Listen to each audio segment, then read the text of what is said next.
আজকে আমি বানাবো ছোট মাছ দিয়ে টমেটো আর মটর চচ্চড়ি।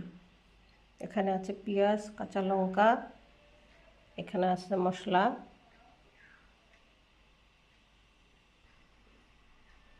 প্রথমে আমি পেঁয়াজ দিয়ে দিব,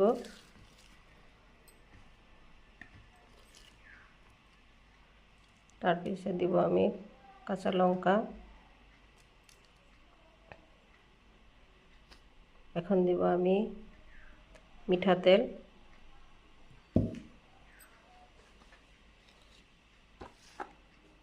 তারপরে দিয়ে দিব আমি জিরা গুঁড়া, তারপরে হলুদ গুঁড়া, তারপরে অল্প শুকান মরিচের গুঁড়া।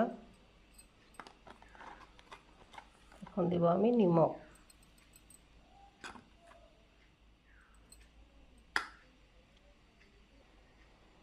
এখন আমি এটা মাখাই নিব, সুন্দর করে মাখাই নিব।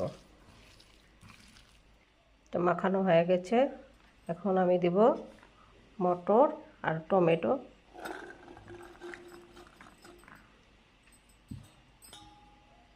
দিয়ে এখানে এটা মেখে নেব। মাখানো হয়ে গেছে। এখন আমি দেব ছোট মাছ। ছোট মাছটা এখন এগুলোর সাথে একদম ভালো করে মেখে নেব। মাখানো হয়ে গেছে। আমি একটুকু এখানে পানি দিয়ে দিব, বেশি না, অল্প। তারপরে আমি দিব ধনিয়ার পাতা কুচানো। আমি বেশি পানি দিব না, অল্পটুকু পানি দিয়েছি। এখন উঠাই দিব। এখন ছোট মাছ চচ্চড়ি হয়ে গেল।